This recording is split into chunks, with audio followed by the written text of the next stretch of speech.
Hey y'all, and welcome to Shade and the City. It's your girl Treese here, and we're here to get into none other than, of course, Beyond the Gates. This is season one. I'm doing episodes 74 and 75. So that is Monday and today's episode. Okay.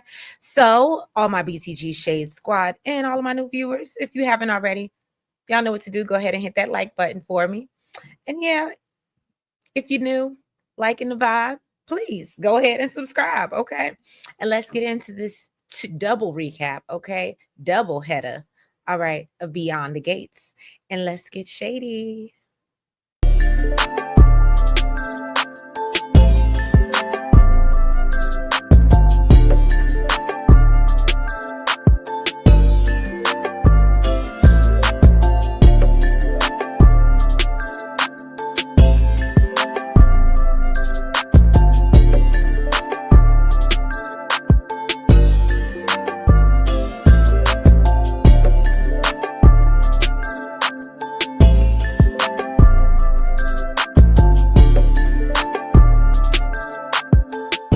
All right, y'all. So, this is episode 74. So let's jump right into it. Okay. So, Martin has jumped up and he's addressed the creepy YT man, right? And so he's asking him to repeat what he said. And so, he's playing dumb and he's like, I was just asking if he was ready for the chat. I don't know. So then, Vernon comes back and he tells Martin that he saw him confront the busboy or whatever. And so he's like, well, what happened? And so Martin says, look, I thought I heard him say something and said, not only am I seeing things, but I'm also hearing too. And so Martin said that he believes, he's telling Vernon that, yeah, I believe the busboy came up behind me and I heard him say, what color's your money? I'll start using that. And shout out to the commenter that actually broke down for us what it gave us the explanation of what that actually means. Okay, we appreciate you for that because y'all know a girl was lost. Okay, I was like, what does that mean? Even though I did Google it after and I still kind of didn't understand. But anyway, so now Vernon recognizes the phrase and says it's exactly what someone said, but he never says who said it. Finally, Vernon tells Martin that he needs to call one of those therapists that Nicole recommended. And so Martin questions Vernon, like, well, why would I reach out for help when I can't say nothing? And I said, valid, valid. He has points. And Vernon tells him that he doesn't have to say everything, but he can tell him that he can tell the person that he's been through a traumatic event and he's having trouble laying it to rest. Martin asked Vernon if he thinks it's possible that the busboy said what he thought he did because he's never heard that before. And so Martin wonders if the busboy could be the man from that night, which I feel like he is going to end up being the guy from that night. And so Vernon said, I don't believe he could be that man from 2 years ago. So we know that this was only 2 years ago. I'm thinking this happened when Martin was like in his 20s or something because we know Martin don't look 20. But anyway, I thought this happened when, he was in his 20s or something, but apparently this is all of 2 years ago. And Vernon lets us know that the man that was involved, he took the settlement money and he left the country. And so Martin's like, are you sure? And Vernon's like, nah, I'm surely sure. He's like, I've been keeping tabs on him. But he said, but what I need you to do is really go get some help. And so Martin is still giving a side eye to the busboy the whole time because he knows his intuition is telling him something ain't right. Now, Andre happens to run into Naomi down at Off Jeans, and he's like, oh, of course, asking how Bill is doing, looking for an update. And so she's like, oh, I just FaceTime with him, and he's doing well. He's stubborn, had a little mini stroke, but he gonna be all right. Okay. And so then he's like, well, look, I wanted to talk to you for a minute because I talked to Ashley a little bit earlier. So Naomi is like, yeah, I literally just had a conversation with Derek. And so he's like, oh, and so Andre's like, oh, so you know what Derek's planning? And Naomi admits, yes, I did kind of help him plan the evening. And so Andre's like, well, your girl think that he about to break up with her, basically. And so And he's like, I know that there was some tension between the two since he's moved out. And Naomi tells him, well, you know what? That's the furthest thing from what Derek is thinking, because she says he's probably proposing right now. And so, of course, Andre tries to play it off like, he's delighted to hear the news. And Naomi tells him that she doesn't think it's a coincidence that Ashley and Derek's relationship started to crumble after Derek got hurt in that fire. She thinks Ashley being forced to face Derek's mortality, and maybe both of them, now that I think about it, has thrown her emotions off balance. And I was like, okay, Naomi. I mean, I don't know if you had to take psychology to be a lawyer, but girl, that was a pretty good assessment, I think. So Andre agrees with her and talks about how he had interviewed them both for the documentary, and they looked like they were really kind of still going through it from his accident. So Naomi thinks because he was healing at Ashley's, that made them think that, the next natural step would be for him to move in. And feels like maybe things would have continued to move a little more slowly. And they might have been better off. But she's like, I ain't worried about them. They figure it out. But clearly we need to be worried. All right. Warning, DNA, if you don't care, this is your time. Mute it. I don't know. I'm just telling you. All right. Actually, I hate to say it, but they are a big part of the episode. So if you mute it, you might miss a lot. Okay. But anyway, so Ashley is in shock because, Derek is on one knee with this sparkling ring in his hand.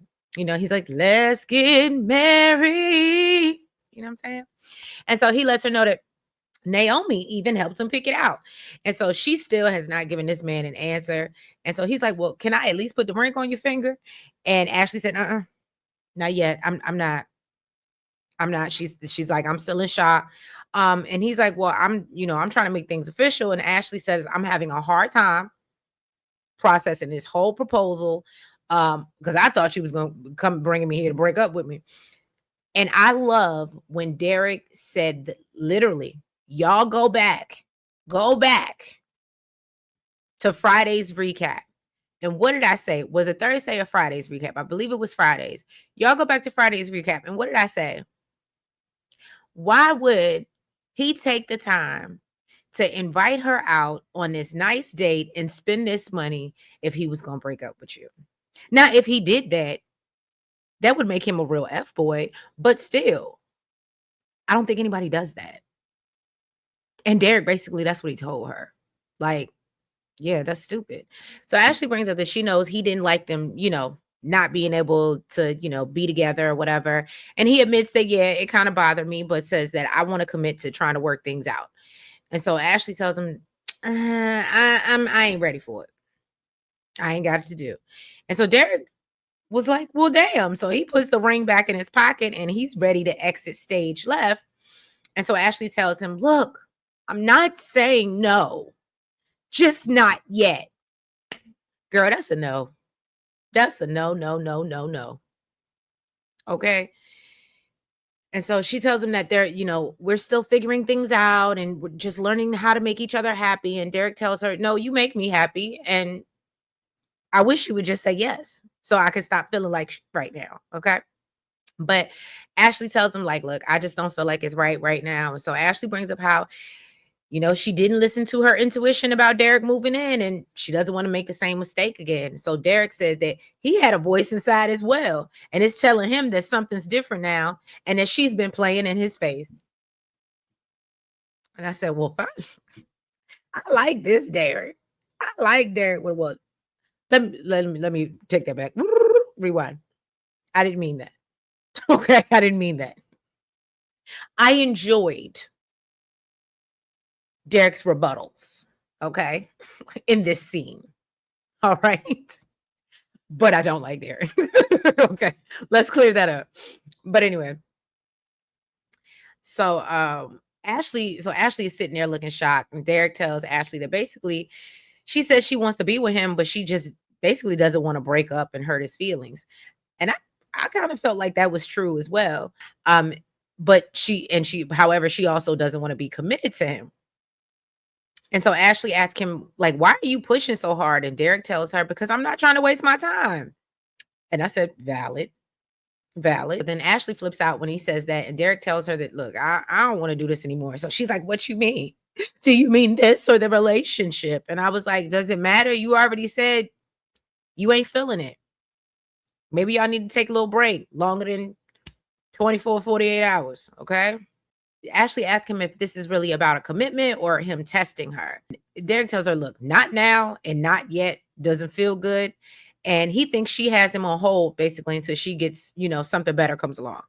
Ashley says, I'm not seeing anybody else. And I'm not even looking for real. And Derek tells her that maybe you should be. Like this.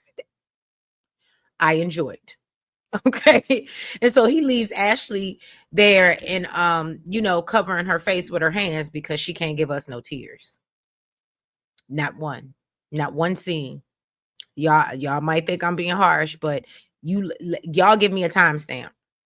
And either one of these episodes where you ever seen any type of, they ain't put no Visine on in her eyes or nothing to make it drip down. There was nothing. Nothing. She couldn't produce. I'm sorry. Just is what it is. Now let's jump over because y'all know I was happy to see this, right? So Vanessa met Joey down at the casino. And so he's curious, is like, why are we meeting here? And so Vanessa tells him, because that's where the game is played. He's had a good run of luck there. So she thinks that he must find it amusing that he screwed her on the same table that he was cheating her husband at cards. And so Joey's like, look, and Vanessa said, She said, I got time to reevaluate, and I realized that this was your plan all along. And I said, good girl. Good girl. I like Vanessa. I do. I think I've always said that. I would much rather take Joey and Vanessa than DNA. Okay. She brings up Joey's lies and manipulation and says the one thing that she realized is that the fact that he went to great lengths to get a part of her business, he must be desperate. And that gives her the upper hand. Vanessa tells him that he needs a long-standing, reputable business to run his money through. And he needs something that's small enough to fly under the radar, but large enough to handle multi-million-dollar transactions. So, Joey is trying to play it off like, I don't need you. I can do that with a restaurant, a car wash, or any other small business. And so Vanessa said, but you also need someone that's beyond reproach and has ties with the business leaders in the community. And she said that my firm is ideal to launder your wayward windfalls. I said, that's right, girl. You better let them know. I'm driving this ship. Okay. So Vanessa wants to know if Joey wants to accept her deal. And Joey tells her that she has no bargaining power and reminds her that she owes him a hefty chunk of money. And Vanessa's like, no, I don't. That's my husband's debt. And so he's like, but y'all married, right?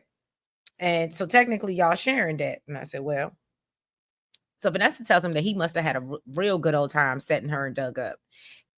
Joey tells her that he cares more about her than Doug, and he doesn't want to see her suffer when he prefers to throw her into throes of ecstasy. And I said, all right, Joey.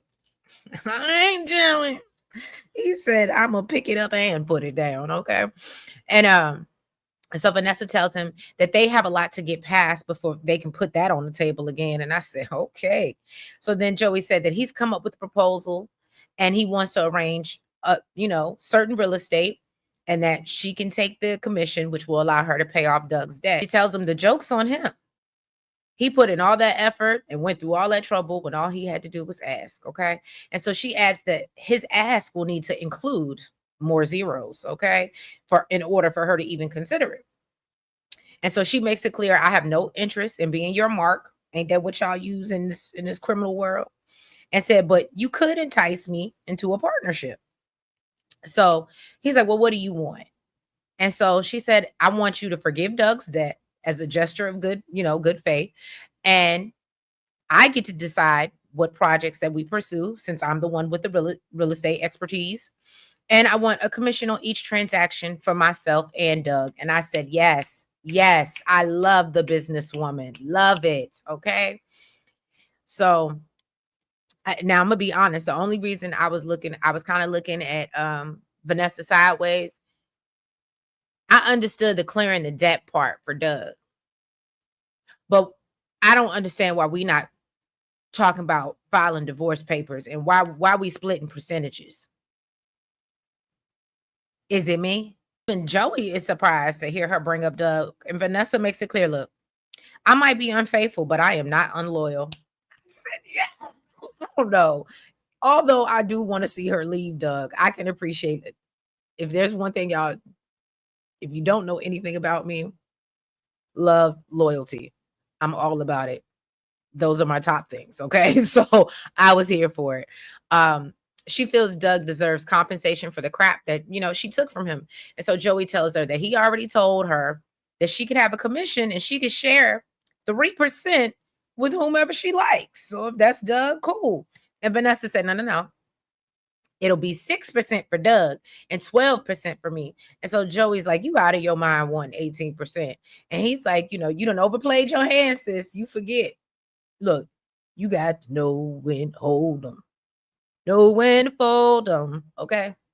Know when to walk away, know when to run. You got to know, okay? And so he tells her that, you know what, I can just collect Doug's debt and I can walk away. And Vanessa reminds him, well, I don't have the limitations that you do. And you could try to collect from Doug, but then I would be forced to reach out to my connections in law enforcement and media and threatens to call the Lottery Gaming Commission to snitch on his shady operation. I loved every minute of it. Every minute of it. Okay. And so Joey warns her that she doesn't want him as an enemy. And Vanessa agrees and tells him, and he doesn't want her to go to war when there are better options on the table. Okay. And so Joey is so intrigued and he's now thinking of accepting her offer. And then, they seal the deal on the poker table as expected. All right. So now Madison has come by Chelsea's, new studio, whatever, and she's brought takeout for Chelsea. And we learned that Madison, Dr. 3M, Dr. Madison Montgomery, happens to be from Montgomery County. I said, how convenient, right? So Chelsea thanks her for the thought, but tells her that, she had intentions on taking her out on a date. And so 3M says that, we'll have plenty of time to go out. But I just want to be, in a quiet environment where we can talk and get to know each other without yelling. And so she brings up how, it makes her feel uncomfortable, feeling like her followers, feeling like Chelsea's followers are all in her business. And so Chelsea reassures her that, look, they don't know nothing about my personal life. And I would never post you without your permission, right? And so then they talk about, she asked Madison if she's come out to her family. And she says that she recently did, and she happened to do it in stages. She said that her dad had a difficult time kind of getting used to the idea. And so Chelsea reveals that she hasn't really told Bill and kind of redirects the conversation back to her. And then they end up talking about, her first girl crush that she had. And Chelsea shares her history with women, men, and just experimenting, right? And so Madison wants to know, well, are you still experimenting? And so she makes it clear that she doesn't care about, Chelsea makes it clear, look, I don't care about gender. I care about more about a person's intelligence. And so then she makes her move on Madison and they share a kiss, sweet little kiss, okay? And then they're reading a fortune cookies and Madison's says, go for it. Okay. So then she pulls Chelsea in for another kiss, which leads to an intimate moment between the ladies. And I said, okay, Dr. 3M, you still mysterious, but we learned a little bit more about you. But because a part of me, when I watched this, and even after watching today's episode, and we'll get into it, I don't know why. Is it because Chelsea's an influencer and maybe she's such a fan that she feel like Chelsea can't go nowhere without like getting attention? Because I don't know, for some reason her showing up with food, and even though I agree, like, yeah, I feel like that was maybe, if she said we were going to the movies, I would understand why she'd be like, yeah, I'd rather opt out at a place where I can hear you and get to know you. I guess restaurants can be loud, especially if you trying to go to Uptown. Um, but I think they could have went to Orphe Jeans and made it work. But that's just me. But it gave me the vibe that Madison like doesn't want to be seen with her in public. Did anybody else get that? Or am I tripping? I don't know. But anyway. And when I mean public like outside. Because I know I'm not gonna do, I know there's supposed to be a family dinner. coming up or whatever, but I don't know. Y'all let me know in the comments. Something ain't right with me, or something ain't right over there. So now we see what is his name? Marcel, Detective Malone. He's complaining to Jacob's dad about, switching his schedule. And he brings up how the communications office has set him up for an interview with the Washington Record, aka Smitty. And so Jacob's father tells him to make sure he fluffs it up and, get them some good PR for the department. So when Smitty shows up, he introduces himself and lets him know, look, I'm here to interview you.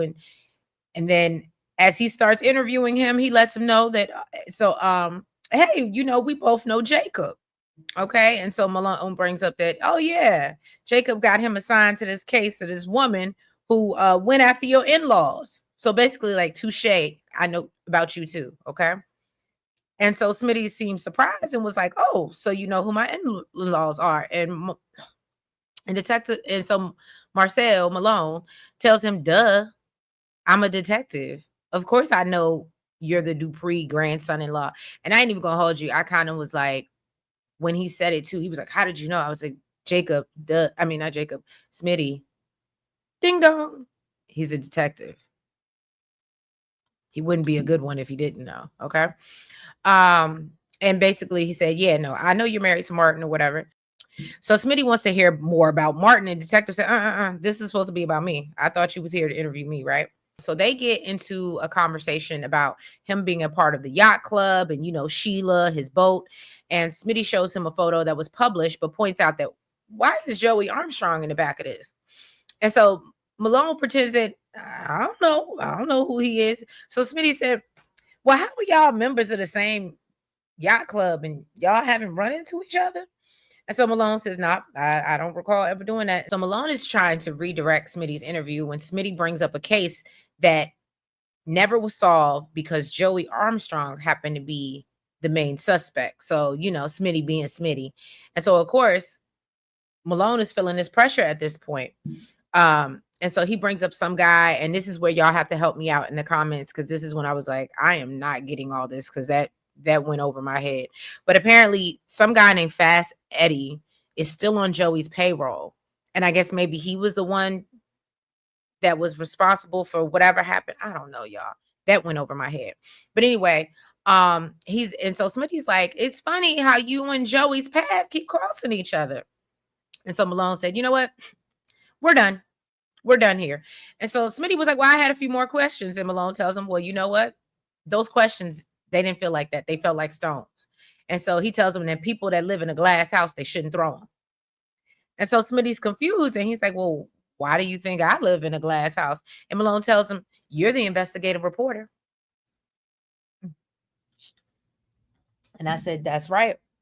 Smitty, you better stop prying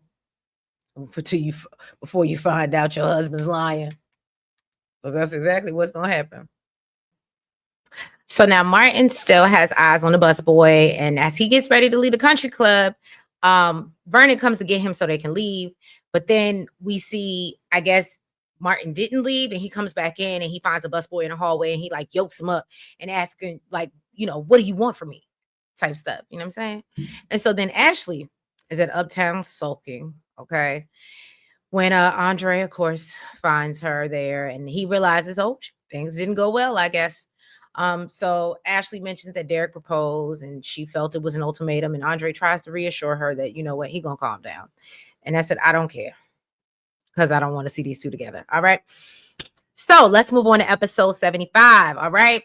So Madison and Chelsea are just relishing in their romantic moment that they just had when Chelsea goes to pick up her phone and Madison tells her, that kind of bothers me. And Chelsea assures her, well, look, I'm not posting anything about you. And Madison tells her that's not it. And she tells Chelsea, I want you to be present. And she's like, I think it's weird that and I'm gonna give Madison her things. I think it's weird that we just had a moment and then you just ran to check your social media. And so Chelsea's like, well, I haven't posted in hours and I'm just worried about messing up the algorithm. Talking about algorithms. If you haven't already, make sure you've hit that like button. Okay. And she explains that it's not about likes for her. This is her work, which I got to give Chelsea that as well. Right. So Madison admits that if it wasn't for her social media, She wouldn't know Chelsea. She wouldn't have been staring her down in Uptown the other night. And she lets Chelsea know that the most important connections happen when she can put her phone down. I can make you put your phone down. Hey, hey, okay. Put the phone down, Chelsea. Because it hasn't that. And another thing that annoyed me about that, has that phone not gotten Chelsea and other people in enough trouble? Put the damn phone down, Chelsea. Then we get little Samantha, okay, ponytail. That's what I'm gonna start calling her, ponytail. But she ain't got no ponytails today, okay? However, she just comes out right, real abrupt, direct, and said, asking Smitty, she said, "What is gay sex like?" As he happens to walk into the room and it catches Smitty off guard so much he spits out his coffee or whatever he was drinking, okay? And so Samantha tells him that it's for a paper that she's writing for her community college course that she's taking over the summer. And so she tells Smitty that she wants to get a head start. So when the purse line jumps off, she doesn't get behind. And so she says that her first assignment is about human sexuality and lets him know that Martin signed off on her taking the course. And so Smitty's like, "Oh, did your daddy know what he was signing?" And so she's like, "Nah, I don't really think he was paying attention." And so Smitty's like, "Well, since that happened, since he signed the papers, he can do this with you." Oh, she says that, "Oh, well, dad, went to dinner with granddad." And so Smitty thinks, well, yeah, he should be home by now. And so now we know we waiting for Martin. And we know Martin was just at the country club, had the boy pressed up against the wall and whatnot. Okay. So that's when we cut back to Martin at the country club, who has the boy hemmed up against the wall. Nice segue, right? The busboy claims that he was just doing his job and apologizing if he offended him in any way. And so Martin tells him to drop the Mr. Rogers Act and ask him how we know each other. And so the busboy's like, "I don't know what you're talking about. I don't know you. You don't know me, sir." So Martin says, "No, you remember." And it wouldn't be from the country club. So then he gives this man $20 and he makes him say this, "What color's your money?" He makes him say that over and over until it triggers, this memory. I don't know what we're going to call them. Hallucinations, flashbacks. I don't know. Okay. But it triggers Martin. Okay. So Vanessa and Joey, they just finished their little tabletop rendezvous. Doug interrupts. It comes in, a little bit later. Luckily, didn't catch them in the act. And hopefully Joey got enough sense to lock doors. But anyway, so he's like, "Well, what's going on with y'all? And please don't be up in here lying to me." And so he's like, "Please fill me in." So Joey tells him, and my thing is, y'all know I get so annoyed. Doug, he's smashing your wife. What are we doing? I don't know. I don't get it.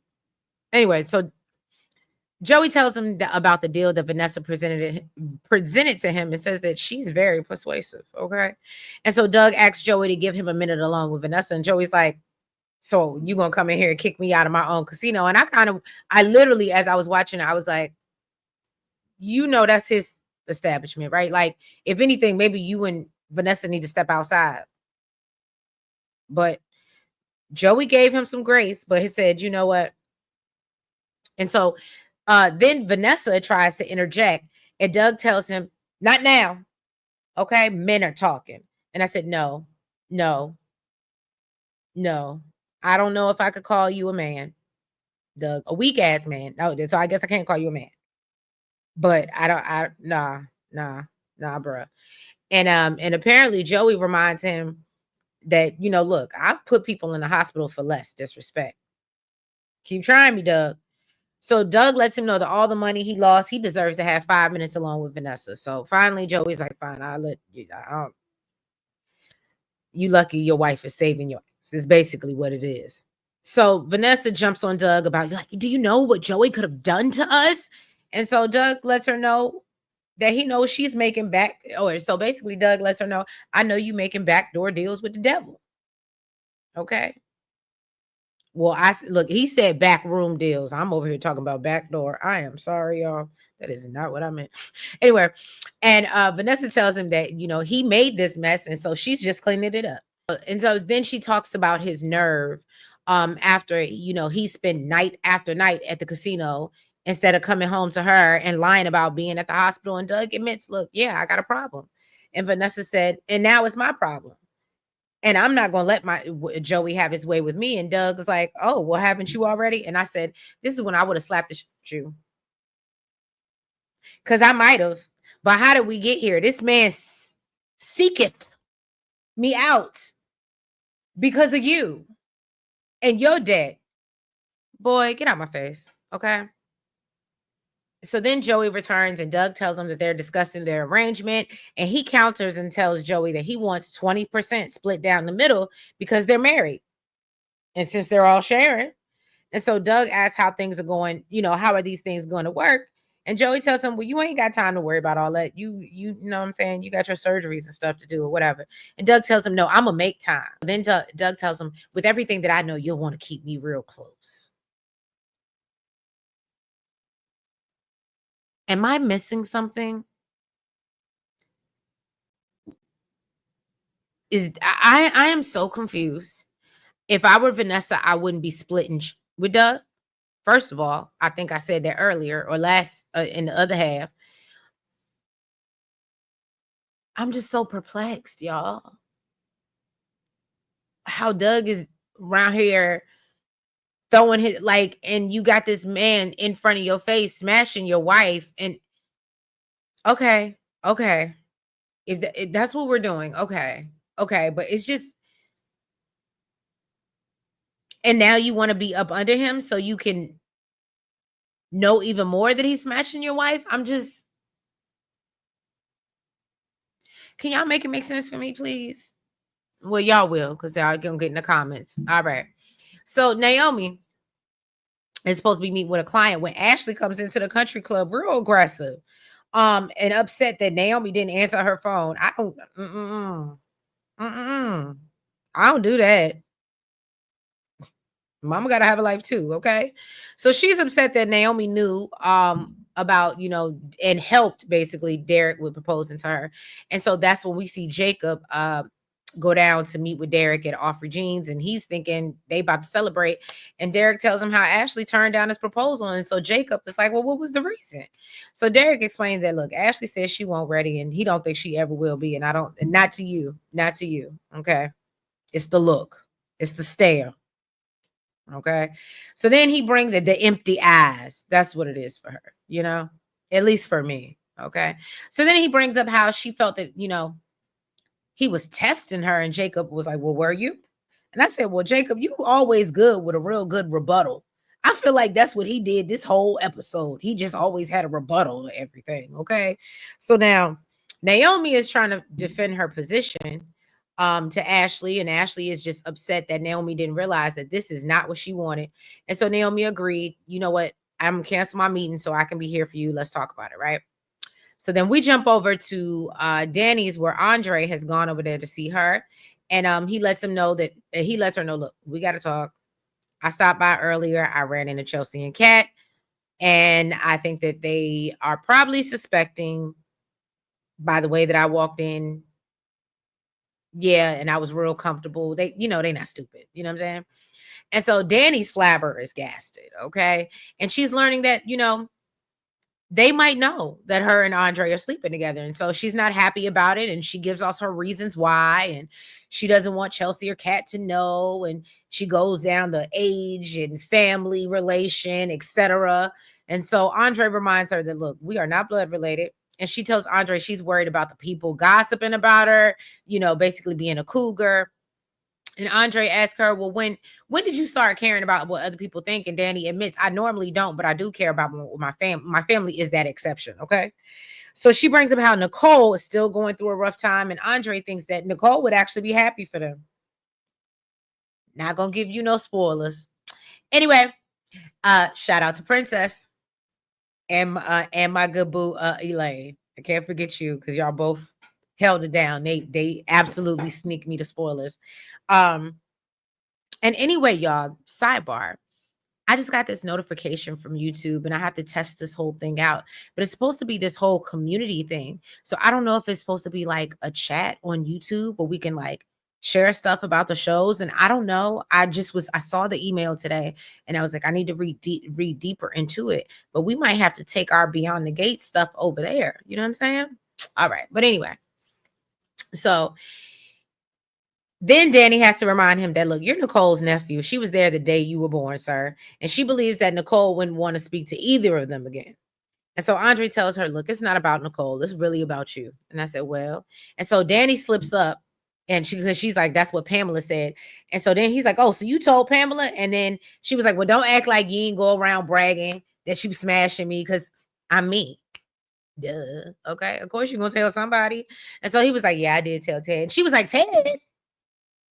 And I said, I really cannot wait till we get our next scene where Ted and Danny are in the same room again.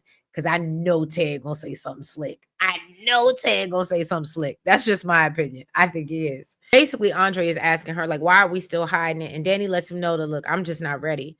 So Andre accepts how Danny feels, but says, I feel like your hang up is Bill. And, because he broke your heart. And she was like, well, damn, like, you can't be a little bit more sensitive with that. And so finally Danny admits that, I am just really scared. I'm tired of men making me feel like I'm not enough. And I said, well, if they ain't the realish, okay. And so Andre isn't pleased about being grouped in with Bill and tells her that, Bill is stupid and he's blind for letting her go. However, he sees her and he's not Bill. And then Danny asks him if there's anyone else that might be on his mind or closer to his age. And this is the only thing. And I thought about this. I said, unfortunately, and I hope that Andre is different. And I thought that maybe he would change for Danny. But this, whatever he has for Ashley, I said, if he hurts my girl Danny, like, I literally all thought thinking about it makes me emotional after everything she's been through and how much he is speaking life into her and uplifting her. I'd cry, y'all. I would cry. I'm literally almost in tears. If you can't see it, I'm literally almost in tears thinking about it. I hope he does not hurt her. Because I love me some Andre, but if you want to see when a woman's scorned, if Danny don't do it on TV, you gonna see it on these recaps, okay? Okay. Okay. Anyway. Um, so then we jump over to Naomi and she sees Martin leaving a country club and kind of catches his attention before he heads out. And Martin asks him, Martin is asking her about Bill's condition and she gives him an update. And so Naomi notices that something's off and she's asking him, like, you still have things going on at home? Is there something else bothering you? And Martin, is like, it's not a big deal, whatever. And so she's like, whatever it is, I'm in your corner. And so Martin tells her, look, I'm good. And, go tend to Ashley. But then, he's still giving the busboy the side eye, right? So then Smitty and Samantha are still at home waiting on Martin to arrive. And Smitty brings up how Samantha's junior year is coming up. And he wants to make sure that, her promoting Chelsea's line won't get in the way of her studies. And Samantha lets him know that she won't slack off because she really wants to be a part of Chelsea and Kat's project. She also lets him know that, yeah, they do plan to start an activewear line and that eventually will hopefully lead into her modeling career. So she's like, I'm not willing to mess that up. And I said, well, good girl. And what she say is something that her grandma told her, keep her eyes on the prize. And I said, well, or was that Anita? Because when we say grandma, we got to think about it. That's Nicole, right? Who would ever think Nicole could be somebody's grandma? Because we can't believe Martin could be her son, right? Anyway, so Derek is now regretting, back over at Old for Jeans, okay? Derek is now regretting giving Ashley an ultimatum and tells Jacob that he's searching for, some sense of certainty. And Jacob tells him love doesn't work like that. And sometimes you got to let it breathe. And so he said, or basically you're going to run the girl off if she's not ready. So Derek questions, well, why is she not ready? I don't understand. And because she don't like you, like she's realized she don't like you, like living with you, which essentially means she don't like you. Okay. If y'all couldn't coagulate and congeal and mesh your ways and figure it out, then no, she can't live with you. Okay. And he says, he could feel that something's holding her back and she's not being honest about who or what it is. So Naomi and Ashley are down at the country club taking shots at this point. Okay. Shot. Okay. So Ashley apologizes for getting in Naomi's face. And I said, you better, because Naomi's a better friend with me. Better than I'd be like, I am whole grown. If I don't answer my phone, I have a life. I got things to do. I wish a friend would. unless the friend was worried about you or something like that. You know what I'm saying? Oh my God, text me and say, hey, call me back. It's an emergency. I'm sorry, I can't get over that. But Naomi is better than me. So yeah, she apologizes for getting in her face and having to cancel the meeting. So then Naomi ends up apologizing to her. And I said, okay, that was nice. And admits she had her doubts about Derek's timing as well. And so Ashley feels bad about hurting Derek. And Naomi says she knew she wasn't ready, but she wants to know why. I said, well, so then we see Andre back at Danny's house, and he still has not answered her about if there's someone else. Okay. So Danny insinuates that, look, I know you out here in these streets. Your reputation precedes you, sir. And so Andre tries to reassure her that, look, I am only fixated on you. He convinces Danny, look, it's time to stop. It's time to stop hiding our love and share love and happiness. Okay. He wants to share it with the world. So then Chelsea walks in just in time to interrupt. And so Andre's like, well, you know what? It's time to go. See you. And Danny wants to try to explain things about Andre. And before she can even get it out, Chelsea blurts out that she thinks she's in love. Okay. So Danny is all excited for her. And Chelsea says she wants to make sure, are you sure you're okay with, me being fluid? And Danny lets her know that love is love. And I learned that from Nicole when, Martin came out and she just gave him so much grace because she just wanted her baby to be happy. And Chelsea makes it clear she's never felt this way. Okay. And she just goes on and on about Madison. And so finally, but she's not saying that it's Madison. And so finally, Danny's like, look, who's you talking about? Because you out here, she's so wonderful, she's so great, but you're gonna give me a name? Because it better not be Allison, because Danny done already told her you didn't spin the block, did you? And so she tells her it's Madison. And so Danny was like, I knew it. I knew it. And she said, but this is mighty quick. And I can appreciate Danny for being like, you don't want to, you just had your little heart broken for the first time, not even a couple days ago. And now here you are all spun up in this web. Like, I mean, I don't know. And y'all are really good at doing this for me, Shade Squad. So timeline wise, how many days do y'all think it's been since? Because again, the anniversary party is probably a month removed from us, and I'm still mad at Eva. Okay. So from Bill having his stroke, her meeting, it was Allison. Y'all break it down because I'm maybe a week. Y'all let me know if I'm wrong. Maybe a week difference between Allison's storyline ending and Madison's beginning. But y'all let me know. Okay. So I can appreciate Danny for telling her don't rush in anything because she might, make matters worse. So then Chelsea tells Danny that, she's gonna love Madison. And so Danny's like, yeah, I can't wait to meet her. Matter of fact, calling a family meeting. We're gonna have dinner. All right. And so then Chelsea tells her, well, you should invite your new boyfriend as well. And I said, clock it, Chelsea. Don't let your mother go. Don't let her do it. Okay. Now, Martin has finally made it home to Samantha. And she could tell something that is on his mind, and she goes over and gives him a hug. And so Smitty comes in, and he also noticed that Martin looks beat, right? And so Martin's like, look, I'm just tired. And he tries to change the subject to like, how'd your interview with, Malone go? And so Smitty lets him know that, I started digging and I found out he might be involved in some shady, and he's like, did you know anything about that? And so Martin starts to have one of his hallucinations, flashbacks, where we now see Malone there. So we visually see him there, hear his voice. And so I'm basically tell him to get him home. And so Smitty is asking Martin to talk to him. And Martin tells him that, look, I'm still having these visions, even while, that's what we'll call them, visions. And he says, even while I'm awake. Okay. He said it's like a walking nightmare. And so Smitty asked him, well, what are you seeing? And so Martin tells him, flashing lights. I'm sorry. I couldn't. It fits so well.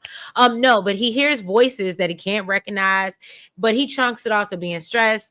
And Smitty said, nah, I'm not going to go for that excuse. Something wrong with you. Something wrong with you.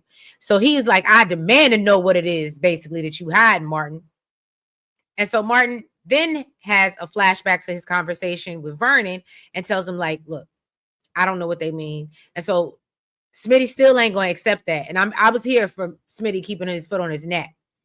And he said, I'm not gonna let you brush this up under the rug no more. And I need you to go get help. Cause you waking me up in the middle of the night. I got the earplugs in and the eye mask, and you still bothering me over here twitching and twerving and yelling in the middle of the night. Okay. So Martin agrees, I'll do it once things clear up at work. And Smitty tells him, no, you better make some time. We jump back over to Naomi and Ashley, and basically she's just telling Naomi she needs more time, and Naomi tells her that her and Jacob, they went through something. They went through some newlywed growing pains, but Ashley feels like, nah, it's different because y'all actually like each other. You know what I'm saying? And so Naomi comes out and asks her, well, is there somebody else, girl? What's going on? And they jump back to Jacob. And so then we jump back to Jacob and Derek at Offrey Jeans when Andre walks in. So they both gas facing him. And I don't know if anybody else what is the smoke that Jacob got with Andre? I understand Derek is your friend and he might have told you, like, I think, but the fact that he done gotten cool with Derek, I don't understand why you have this. I don't know. I don't like the energy that Jacob be giving Andre. I don't like it, but whatever. So Andre tells Derek that, look, I'm sorry to hear what happened, man. And so Derek is obviously blown to know that Ashley done ran and told him about the proposal and said, yeah, it seemed like she, tell you everything. She tell you all that these days. Okay.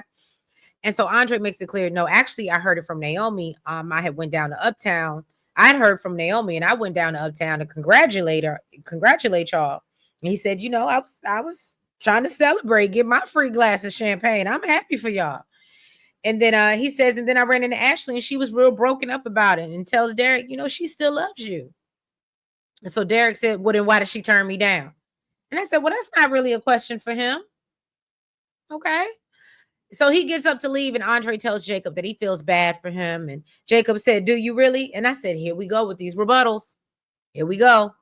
And so then Ashley is telling Naomi that she hasn't cheated and she doesn't have feelings for anyone else. Okay. And Naomi knows that she's lying. I feel like Naomi knows she's lying. So and then Andre questions Jacob and he's like, well, why wouldn't I? He was like, why wouldn't I be upset about Derek and Ashley falling apart? And Jacob said, no reason.